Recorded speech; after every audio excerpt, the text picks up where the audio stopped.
নমস্কার, CNN 24 সংবাদে আমি নীলাঞ্জন আপনাদের স্বাগত জানাচ্ছি। প্রথমেই সংবাদ শিরোনাম। শিলচরে র্যালি এবং চলচ্চিত্র প্রদর্শনের মাধ্যমে সংবিধান হত্যা দিবস পালন। বরকলার রামপুরে দ্রুতগতির বাইকের ধাক্কায় প্রাণ গেল এক ব্যক্তির। মাচিমপুর জিবির কারিয়াল সড়কে দুর্ঘটনায় আহত 2 ব্যক্তি, তীব্র প্রতিক্রিয়া। পঞ্চায়েত গঠনে দুর্নীতির অভিযোগ, প্রাক্তন বিধায়ক অমরচাঁদ জৈনের বিরুদ্ধে গর্জে উঠল গ্রামবাসী। পড়ুয়াদের মধ্যে বিনামূল্যের পাঠ্য বই বিতরণ রাধামাধব কলেজে। এবারে সংবাদ বিস্তারিত। জেলা প্রশাসন, কাছাড় জেলা সংস্কৃতি বিষয়ক কার্যালয় এবং বরাক ভ্যালি জোনের তথ্য ও জনসংযোগ আঞ্চলিক কার্যালয়ের সহযোগিতায় বুধবার ভারতীয় সংবিধানের পবিত্রতা এবং গণতান্ত্রিক চেতনাকে সম্মান জানাতে বিভিন্ন অর্থবহ কর্মকাণ্ডের মাধ্যমে সংবিধান হত্যা দিবস পালন করা হয়।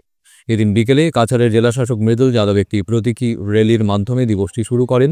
এতে জেলাশাসকের কার্যালয় প্রাঙ্গণ থেকে পতাকা উত্তোলন করেন। সাংবিধানিক মূল্যবোধ এবং গণতান্ত্রিক সচেতনতার বার্তা প্রতিধ্বনিত করে র্যালিটি শিলচরের প্রধান সড়কগুলি অতিক্রম করে সাধারণ মানুষের দৃষ্টি আকর্ষণ করে এবং জেলাশাসকের কার্যালয় ক্যাম্পাসে ফিরে আসে। অনুষ্ঠানের মূল আকর্ষণ ছিল জেলাশাসকের কার্যালয়ের পুরাতন সম্মেলন কক্ষে ভারত গণতন্ত্রের জননী শিরোনামে একটি সংক্ষিপ্ত তথ্যচিত্রের বিশেষ প্রদর্শনী। প্রদর্শনীটি ভারতের সমৃদ্ধ গণতান্ত্রিক ঐতিহ্য, স্থিতিস্থাপকতা এবং জাতিকে একত্রিত করে এমন সাংবিধানিক নীতির একটি চিন্তা উদ্দীপক স্মারক হিসেবে কাজ করছিল।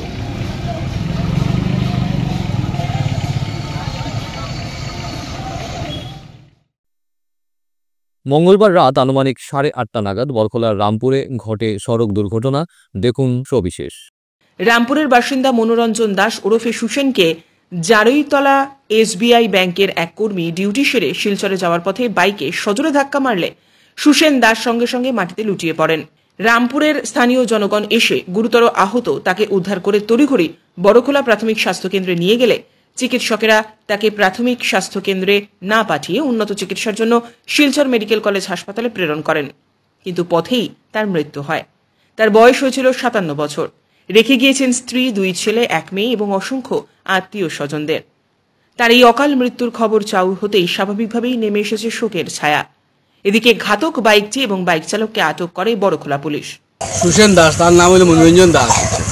আমরা তাহলে সুসেন দাস হিসাবে পরিচিত এই গ্রাম।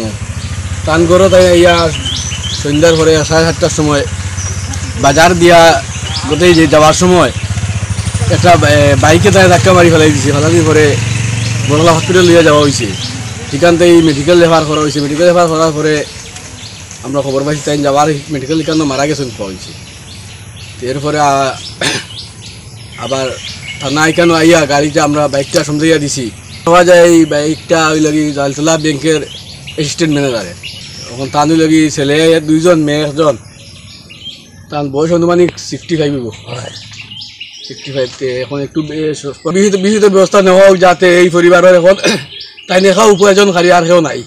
তার ছেলে 2টা এখনো বেকার, পরিবার আর কেউ নাই, যাতে একটু বিহিত ব্যবস্থা নেওয়া হোক। আর সরকারের কাছে একটা দাবি রাখে যে একটু আর্থিক সাহায্য যাতে দেওয়া যায় এই ফ্যামিলির লাগি। কারণ এই ফ্যামিলি বর্তমানে এখানে অসহায় হয়ে পড়ে গেছে। কারণ যে উপার্জনকারী একজন ছিলেন তিনি অ্যাক্সিডেন্টে মারা গেছেন। এখন আর এই পরিবারও আর রোজগার বলতে কেউ নাই। বর্তমানে থানাতে আমরা রাত্রে সমঝাইয়া দিছি। এখান থেকেই আমরা 3-4 জন আসলাম রাত্রে 11টার সময় থানাতে নিয়ে যাওয়া হয়েছে। অন্নপূর্ণা ঘাট সড়কের মাচিমপুর জিপির কারিয়াল সড়কে বুধবার দুপুর আনুমানিক 12টায় এক সড়ক দুর্ঘটনায় 2 জন ব্যক্তি আহত হয়েছেন। এর মধ্যে একজন ইসাক আলী, বয়স 85 বছর, অন্যজন শিক্ষিকা মৌসুমী পাল। ইসাক আলীর বাড়ি বদরপুর মাচিমপুর জিপিতে ও শিক্ষিকা মৌসুমী পালের বাড়ি শিলচরে। তারা একটি অটো গাড়িতে উঠে ডলু থেকে শিলচর যাওয়ার পথে অটোটি বলেরো পিকআপ গাড়িতে ধাক্কা মারলে অটোটি সড়কে উল্টে যায়। অটোতে থাকা যাত্রীরা সহ অটো চালক আহত হন। সঙ্গে সঙ্গে স্থানীয় জনগণের সহযোগে বরকলা প্রাথমিক স্বাস্থ্যকেন্দ্রে পাঠানো হয়। চিকিৎসকেরা গুরুতর আহত ইসাক আলী চৌধুরীকে উন্নত চিকিৎসার জন্য শিলচর মেডিকেল কলেজ হাসপাতালে প্রেরণ করেন। বাকিদের ছেড়ে দেওয়া হয়। টোটোতে আসছিলাম তো টোটোতে যাওয়ার সময় সামনের রাস্তাটা তো প্রচণ্ড ভাঙ্গা, এখানে অনেক দিন থেকে এইভাবেই আমরা আসা যাওয়া করি। আর টোটোর সামনে আমরা ফ্রন্টে একটা কি গাড়ি ছিল, বোলেরো আইতে আসিল, এটা ঠিকঠাক পথেই লেফট সাইডে মানে আইতে আসিল। আর টোটোটা যাবাতে আসলে কলিশন হয়েছে মানে কি জাস্ট স্লাইটলি। তো ড্রাইভার আর টোটো ড্রাইভার আমাদের ব্রেক ধরতে গেছে আমাদের বাঁচাইবার লাগে, তখন মানে পাতলা গাড়ি থাকে, এটা পুরা উল্টাইয়া লেফট সাইডে পড়িয়া আমার উপরে ওই ভদ্রলোকটা বেশি এনজয় রয়েছে। আর আমার ওই সাইডটা মাথা হাত জানে পাচ্ছি আর কি এটাই। তবে আমার প্রশাসনের কাছে একটাই কথা, হাত জোর করিয়া কইরাম যে আমি এই রাস্তাটার একটু ঠিকঠাক করার উচিত, এবং কিছু প্রশাসনিক যে কাজগুলি আছে এগুলি সঠিকভাবে করা যেন হোক। যেহেতু আমরা ডেইলি এদিকে আসি যাই, আমরা টিচার, আমরা এটাই জীবিকা। কাছাড় জেলার কাঠিগড়া সমষ্টির কুশিয়ারকুল গাঁও পঞ্চায়েতে মুখ্যমন্ত্রীর নির্দেশ অমান্য করে পঞ্চায়েত গঠনে দুর্নীতির অভিযোগ উঠেছে। অভিযোগের তীর সরাসরি কাঠিগড়ার প্রাক্তন বিধায়ক অমরচাঁদ জৈনের দিকে। স্থানীয় সূত্রে জানা গেছে, পশ্চিম কাঠিগড়ার কুশিয়ারকুল গাঁও পঞ্চায়েতে সভাপতি নির্বাচনের জন্য 5 জন ওয়ার্ড সদস্যকে আগেই ঠিক করেছিলেন গ্রামবাসীরা। তবে অভিযোগ, এই স্বচ্ছ প্রক্রিয়াকে ভঙ্গ করে প্রাক্তন বিধায়ক অমরচাঁদ জৈন সরাসরি হস্তক্ষেপ করেন। এমনকি অভিযোগ রয়েছে, তিনি এই 5 জনের মধ্যে 3 জন ওয়ার্ড সদস্যকে মোটা অঙ্কের টাকার বিনিময়ে নিজের প্রভাব খাটিয়ে উনার সাথে করে নিয়ে যান। ফলে পঞ্চায়েত গঠনে স্বচ্ছতা নিয়ে তৈরি হয়েছে প্রশ্ন। এই ঘটনার প্রতিবাদে শতাধিক গ্রামবাসী একত্রিত হয়ে প্রাক্তন বিধায়কের বিরুদ্ধে সরব হন। আমরা কুশিয়ারকুল জিপির নাতানপুর গ্রামের মানে জনসাধারণ, আমরা গত যে নির্বাচনে আমরা মেম্বার গঠন করা হয়েছে, আমরা গতকালকে গ্রামের কয়েকদিন মুরব্বী বা মেম্বার সকল লইয়া আমরা যে একদম সুন্দর সুষ্ঠুভাবে একদম পঞ্চায়েত গঠনের লাগিয়া আমরা একটা বুয়া বই করলাম। এই বুয়া বইয়ের মাধ্যমে আমরা পঞ্চায়েত নির্ধারণ করা হয়েছে না করতাম, কিন্তু এর মধ্যে গতকাল তো স্থগিত রাখা হয়ে গেছে। আজকে সকালে আমরা অমরচাঁদ জৈন, প্রাক্তন বিধায়ক অমরচাঁদ জৈন, তার লগে সুব্রত চক্রবর্তী, ওনারা আজকে সকালে আইয়া আমরা মেম্বার হল 3 জন মেম্বার, আমরা এখানের 3টা ওয়ার্ডের 3 জন মেম্বার তাই মাত কথা করিয়া গাড়িতে উঠাইয়া কোন দিকে লইয়া গেছেন এখনো পর্যন্ত আমরা খবর পাইয়ান না। এখানে দেখা যায় মুখ্যমন্ত্রীর নির্দেশ আছে যে কোনো মেম্বার হলরে হস্তক্ষেপ করতো না, কিন্তু কোনো নেতায়, কিন্তু এই জায়গায় দেখা যায় অমরচাঁদ জৈন আইয়া চক্রবর্তী যে সকালে আর সুব্রত চক্রবর্তী দুজনে আইয়া যে নিকানে যে আজকে সকালে আমরা মেম্বার হল উঠাইয়া লইয়া গেছেন, এটার আমরা উপযুক্ত বিচার চাই। আমরা নাতানপুর গ্রামের বাসিন্দা, আমরা আম জনতা মানুষ, আমরা দাবি যে ভালো একটা পঞ্চায়েত হইবার লাগি আমরা খুব সিদ্ধান্ত নিছিলাম। জানি না একজন বরিষ্ঠ নেতা, তাই ভালো নেতা হইয়া আইয়া নাতানপুর গ্রামে শুনছি অমরচাঁদ জৈন আজকে রাত্রে কালকে রাত্রে হইয়া তাই এরকম ভাবে দুর্নীতি করিয়া আমরা মেম্বার গুলা কই লইয়া গেছেন। আর আজকেও আমরা শুনছি যে তাই কই আমরা মেম্বার গুলা লইয়া লাইন বাকছেন, এরারে 2 লাখ 3 লাখ 4 লাখ টাকা দিয়ে কিনে আনিছেন। কিন্তু এটা আমরা ডিস্ট্রিক্ট প্রেসিডেন্টের কাছে আমরা উপযুক্ত বিচার চাই।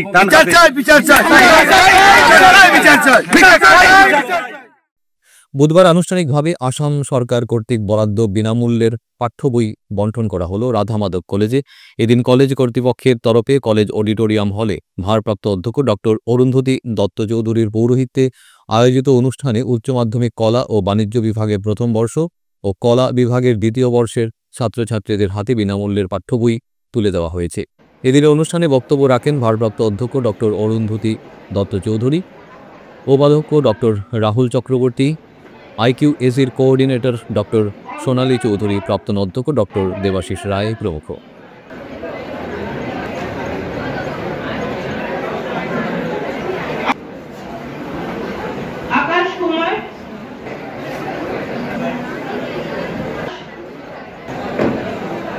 আজকে 25 June 2025,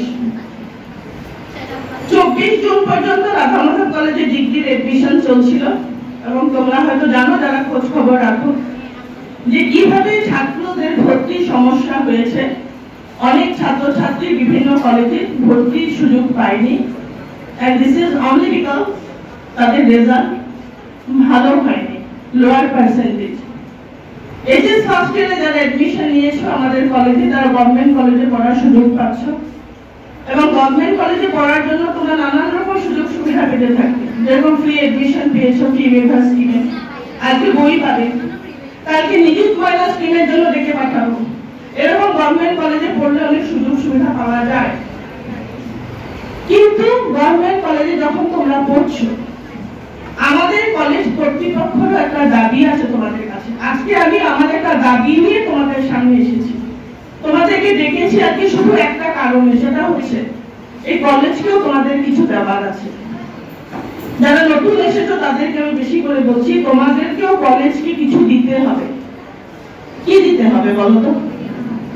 We have also some expectations from you. We need something from you. আমরা তোমাদেরকে ফ্রি অ্যাডমিশন দিচ্ছি, ফ্রি বুকস দিব, ফ্রি স্কিমস দিব, সমস্ত সুবিধা দেব, কিন্তু আমিও তোমাদের কাছে কিছু চাই। আমি বলতে আমাদের কলেজ কিছু চাই। সেটা কি কি চাই? ভালো রেজাল্ট, আর কলেজটাকে একটু ভালোবাসবে। শিলচর 20 ফুটি এলাকায় বিশাল অজগর সাপ উদ্ধারের ঘটনায় চাঞ্চল্য ছড়িয়েছে। বুধবার বিশাল অজগর সাপ দেখতে পেয়ে অসংখ্য লোকের ভিড় পরিলক্ষিত হয়। দেখুন সবিশেষ। কোথা থেকে এত বড় সাপ এলো, সন্দিহান জনগণ। খবর দেওয়া হয় বন বিভাগকে। খবর পেয়ে বন বিভাগের কর্মী ঘটনাস্থলে ছুটে আসে। বনকর্মীরা সাপটিকে উদ্ধার করে নিয়ে যায়। সাপটি বড়াইল অভয়ারণ্যে ছেড়ে দেওয়া হবে বলে জানান বনকর্মী।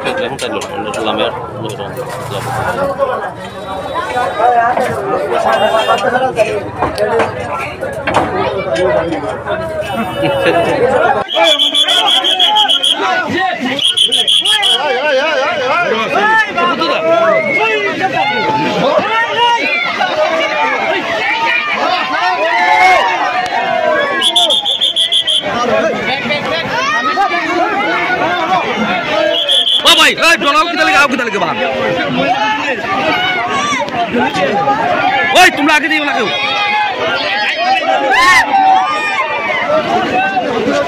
ওই আগে দিও না কেউ, ওই আগে দিও না কেউ।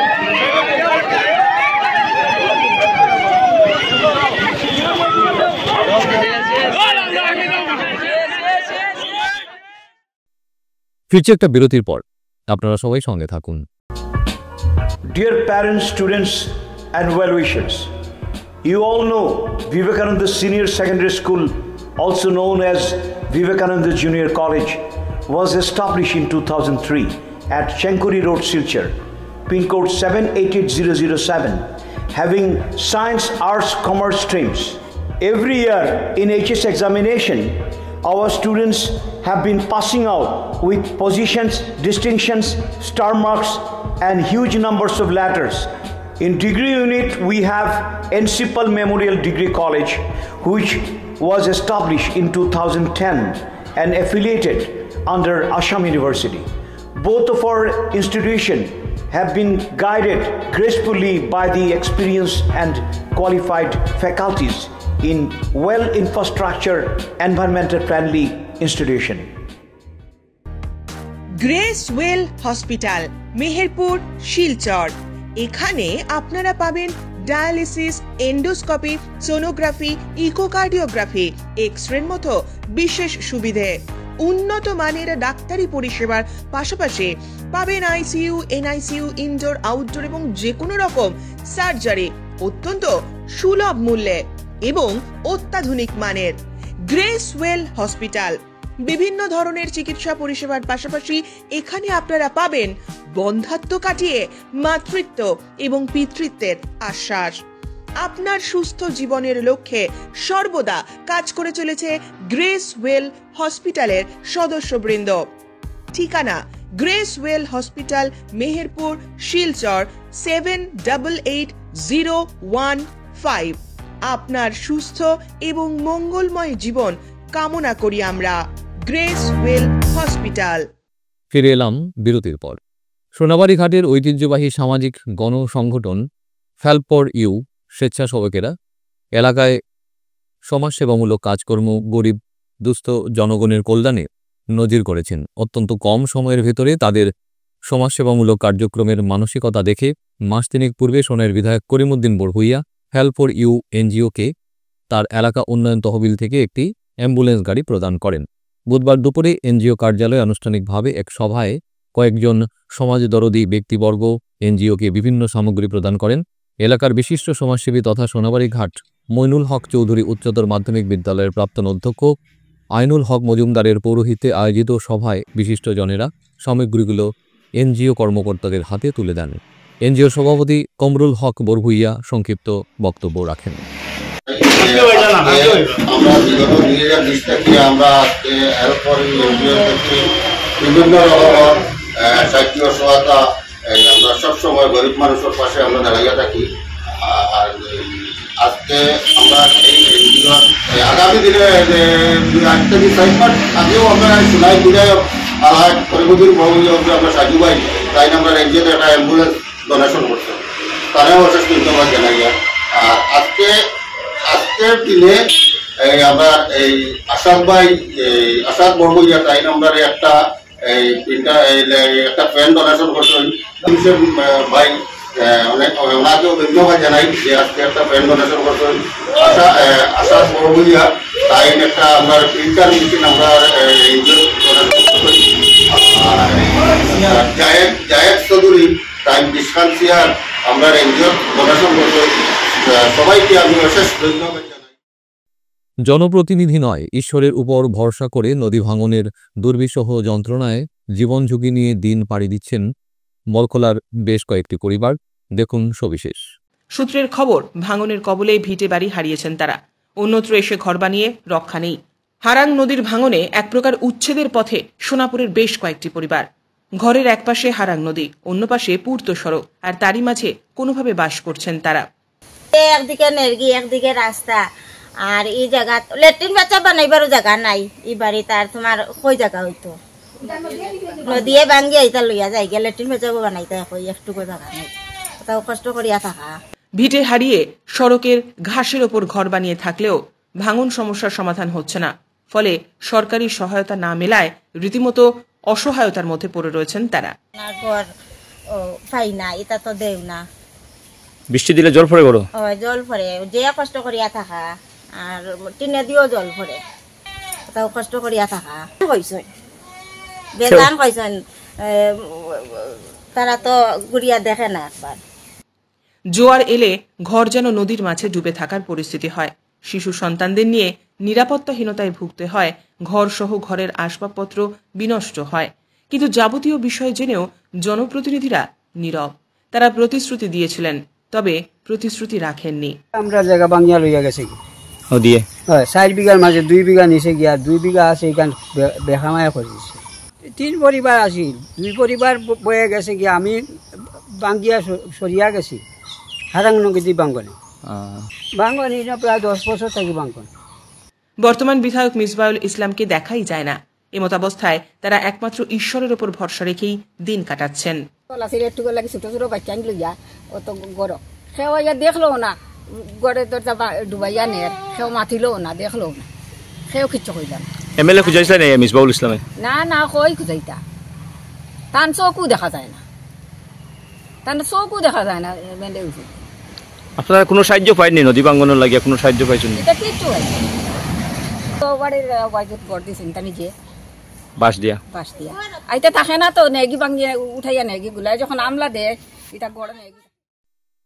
উধারবনবাসীর দীর্ঘদিনের দাবি ছিল উধারবন্দের বিধায়ক মিহিরকান্তি সোমের কাছে আয়ুর্বেদিক চিকিৎসা পরিষেবা ব্যবস্থা করে দেওয়া উধারবন ব্লক প্রাথমিক স্বাস্থ্য কেন্দ্রে। বিধায়ক কথা রাখলেন, দাবি পূরণ করলেন। বুধবার শুভ দিনে আয়ুষের ডিসপেন্সারি অপরটি ব্লক প্রাথমিক হেলথ ইউনিট প্রধানমন্ত্রী অভিম এর অধীনে। দুটি ভবন নির্মাণের জন্য ফলক উন্মোচন করলেন উধারবন্দের বিধায়ক মিহিরকান্তি সোম। সঙ্গে ছিলেন পরিচালন কমিটির সদস্য বিরাজ রায়, ডক্টর অর্জুন প্রসাদ গোয়ালা, বিপি এম সালেহ আহমেদ সহ অন্যান্যরা। বহুদিন ধরে সরকারি জমিতে অবৈধভাবে দোকান নির্মাণের অভিযোগ ছিল। শেষ পর্যন্ত অভিযোগ পুরোপুরি খণ্ডন করলেন রেডক্রস সোসাইটি শ্রীভূমি জেলার পরিচালন সমিতির কর্মকর্তারা। দেখুন সবিশেষ। সাংবাদিকদের মুখোমুখি হয়ে তারা জানালেন, মনোজ কুমার দাস, যিনি কিনা সভাপতি, তিনি বললেন রেডক্রসের জমির ওপর বাড়ি নির্মাণ নিয়ে বিস্তর অভিযোগ উঠেছে, তা একেবারেই ভিত্তিহীন।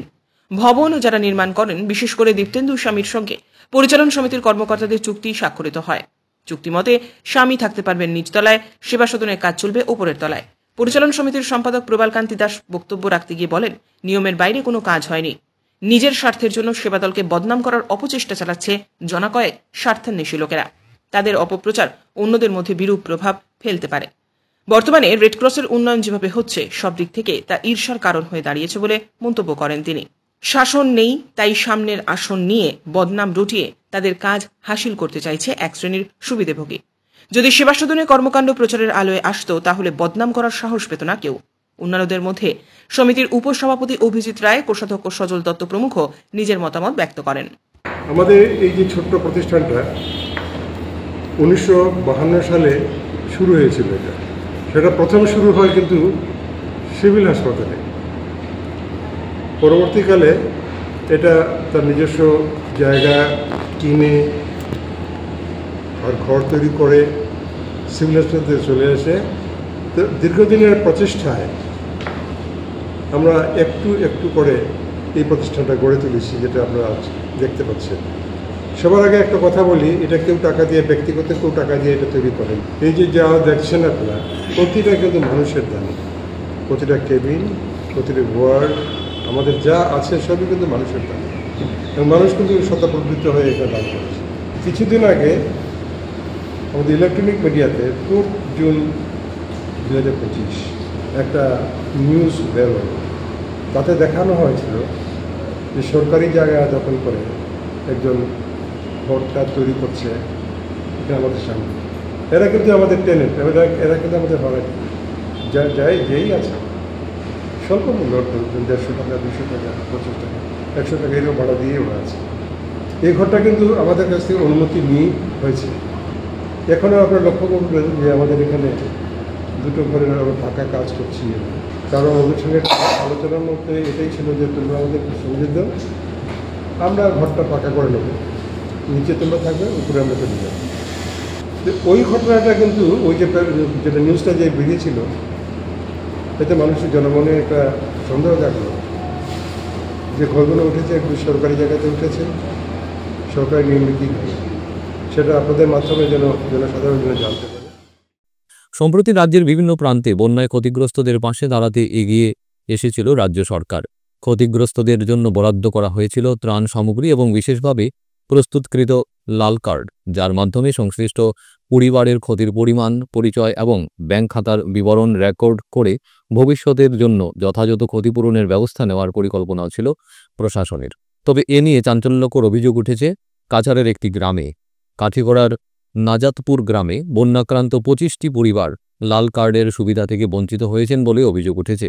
স্থানীয় শিক্ষক সৈফুর রহমান, যিনি লাল কার্ড অর্থাৎ ক্ষতিগ্রস্ত পরিবারের তথ্য সংগ্রহ করে সার্কেল অফিসে কার্ডটি জমা করার দায়িত্বে ছিলেন, তিনি অভিযোগ অনুযায়ী এসব পরিবারের তথ্য অন্তর্ভুক্ত না করেই ত্রাণ বিতরণ করেছেন। আমার নাম সৈনিক দাস, বাড়ি নারাজপুর। পরিবার জলে ডুবাইলে আসলাম, আমার এপিএ নৌকা লইয়া গিয়া আমরা বুথরে গিয়া ভিডিও করছে, মাথাইছে দেখছে গিয়া আমরা কাজ করছে গিয়া করতে গিয়ে আমরা রিলিফ আইছে। আমরা 42 পরিবারের রিলিফ থেকে বাটিয়া বিভিন্ন জায়গা তো গেছে। আমরা কেউ প্রতিবাদ করছি না, বাবার খাবার জিনিস সবাই বাটিয়া খাইলে। এখন সরকার তরফ থেকে একটা টাকা পয়সা দেবার কথা শুনি, আর আমরা খবর মুখে মুখে বা রিলিফ দিতে সময় সবে শুনছি যে একটা লাল কার্ড দিছে। এই কার্ডটা আমরা 42 পরিবার মাঝে ধরো প্রায় 25 পরিবার আমরা কোনো কার্ড পাইছি না। আর যারা জল ঢুকছে না এরা নিয়ে অন্য এরা গিয়া কার্ডটা পায়। আর আমরা জল ঢুকিয়া, আমরা কাছে সবুত আছে, প্রমাণ আছে জল ঢুকছি বলি। আমার কাছে মোবাইলে ভিডিও আছে, প্লাস ফটোও আছে। আমার একটা অন্ধ বাচ্চা মেয়ে, আমার 4 বছর। আমি সকালে কোনো সাহায্য পাই না, উল্টা সবসময় চাই না আমার যাতে যাতামাই তুলে রাখতে পারেন, ওরকম সিস্টেম করেন আমার এরিয়ার মানুষে। আমি আম মানুষ বুঝে করে ভাত খাই। 42 পরিবার যে প্রায় 25 পরিবারে টুরি পারো না, আমরা জানিও না, জিজ্ঞাসেন আমরা মারছেন আমরা লাগে ব্যাপারে গিয়া দেন দিছে না। আমরা এটা কম আইছে, ওরকম করে আমরা 6-9 বুঝ দিলাইছি। আমরা আমরা লাগাবাড়ির আমার বুথ প্রেসিডেন্ট। নাম কিটা? অনু দাস। তারা তো করার কথা নাই, আমি মাস্টারতে গিয়া স্কুলে গিয়ে চার্জ করলাম যে স্যার আমি টাকাখানে পাইলাম না, মাস্টারে চাইছিল আমার টাকা দিয়ে লইলি। তো আমি বলছি না, আমি টাকা বিকতাম নাই, আমি গরিব মানুষ টাকা বিকতাম নাই। আমি যদি পাই 10 টাকাতে আমার লগে 5 ভাই আছে, তারাও হয়তো। কোন মাস্টার? সৈফুদ্দিন। নাতি আমার খুব কষ্ট করে রাখছি, আটু জল জল হয়েছে গরম, খুব কষ্ট করে রাখছি। হয়তো আমরা কাঠকুট কিছু পাইছি না, রিলিফ একটু একটু পাইছি, কিন্তু কাঠকুট পাইছি না। আপনার বাসা কোনানো? না বারুর করে মাস্টার তো সব। আজকের মতো সংবাদ এ পর্যন্তই। নমস্কার।